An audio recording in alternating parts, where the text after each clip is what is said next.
हरियाणा में साल 1984 के दंगों में प्रभावित हुए सिख परिवारों के सदस्यों को अनुबंध आधार पर नौकरी दी जाएगी। हर एक परिवार के एक सदस्य को नौकरी मिलेगी जिसे 58 साल की सेवानिवृत्ति आयु तक हटाया नहीं जा सकेगा। दंगा प्रभावितों को रोजगार देने के लिए, एक नौकरी देने के लिए प्रदेश सरकार ने अनुबंध कर्मचारियों की नियुक्ति नीति में भी बड़ा बदलाव किया है।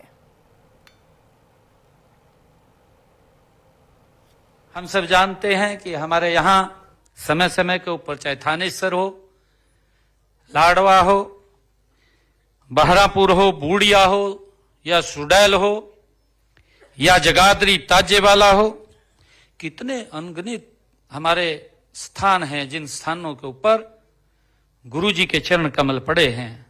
और मुझे खुशी है कि जिस जिस स्थान पर गुरुजी के चरण कमल पड़े उन स्थानों के ऊपर आज भी पवित्र वहां पर गुरु घर उनकी स्मृति में आज भी खड़े हैं। ये हम सब के लिए गर्व की बात है। और 30 से अधिक गुरु घर के स्थान आज वहां बने हुए हैं जिनमें प्रतिदिन हजारों की संख्या में हमारे श्रद्धालुगण उनके उपदेशों की रोशनी से अपने जीवन को आलोकित करने का काम करते हैं। साथियों, पिछले दिनों हमने हरियाणा के अंदर गुरु तेग बहादुर जी के ये 350वां जो शहीदी पर्व है, इस पर्व के 1 नवंबर से कार्यक्रम शुरू किए थे।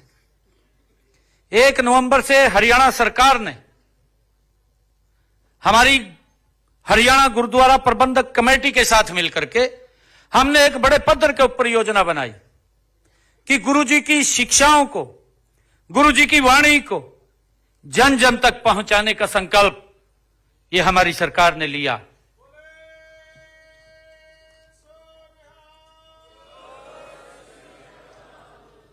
साथियों, हमने 1 नवंबर से गुरु तेग बहादुर जी की याद में उनको समर्पित हरियाणा प्रदेश के अंदर 350 ब्लड डोनेशन कैंप लगाए।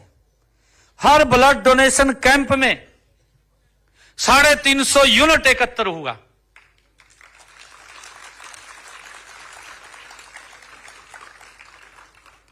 साथियों, हमने हरियाणा प्रदेश के अंदर स्कूलों में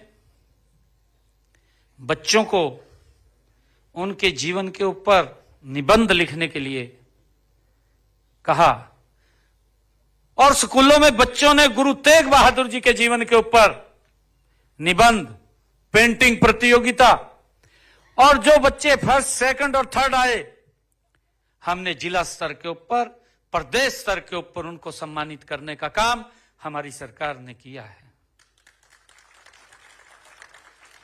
साथियों, हमने गुरु तेग बहादुर जी के जीवन को जन जन तक पहुंचाने के लिए हरियाणा प्रदेश के 4 कोनों से यात्राएं शुरू की। और पहली यात्रा रोड़ी सिरसा से शुरू हुई।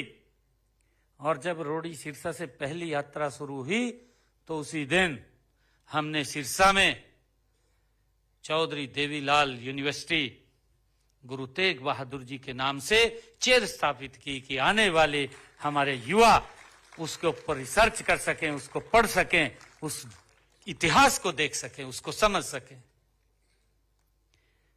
उनके नाम से हमने एक चेयर स्थापित की। और साथियों, जब दूसरी यात्रा हमारी पिंजौर से शुरू हुई तो हमने गुरु तेग बहादुर जी के नाम से अंबाला में गवर्नमेंट पॉलिटेक्निकल का नाम गुरु तेग बहादुर जी के नाम से रखा।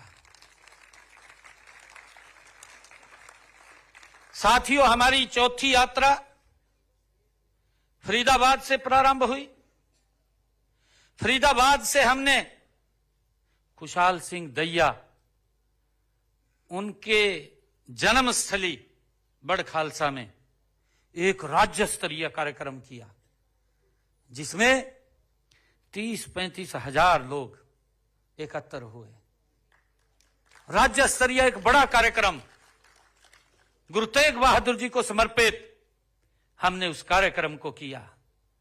और जब चौथी यात्रा हमने प्रारंभ की यमुनानगर सढौरा से, हमने गुरु तेग बहादुर जी के नाम से एक द्वार वहां पर और एक गुरु तेग बहादुर जी के नाम से वन, जिसमें 350 बच्चे उसी दिन खड़े होकर के उन्होंने एक एक पौधा लगाया।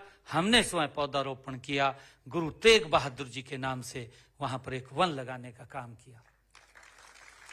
और साथियों, उसी दिन ही हमने वहां पर गुरु तेग बहादुर जी के नाम से एक एग्रीकल्चर महाविद्यालय, उसकी घोषणा की कि यहां पर एग्रीकल्चर महाविद्यालय बनेगा और गुरु तेग बहादुर जी के नाम से बनेगा।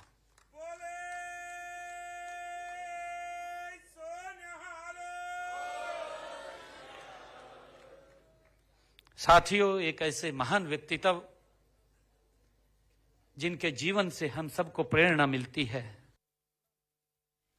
और चलिए फिलहाल मेरे साथ इस बुलेटिन में इतना ही। बाकी तमाम खबरों के लिए आप बनी रहिएगा न्यूज इंडिया के साथ। नमस्कार।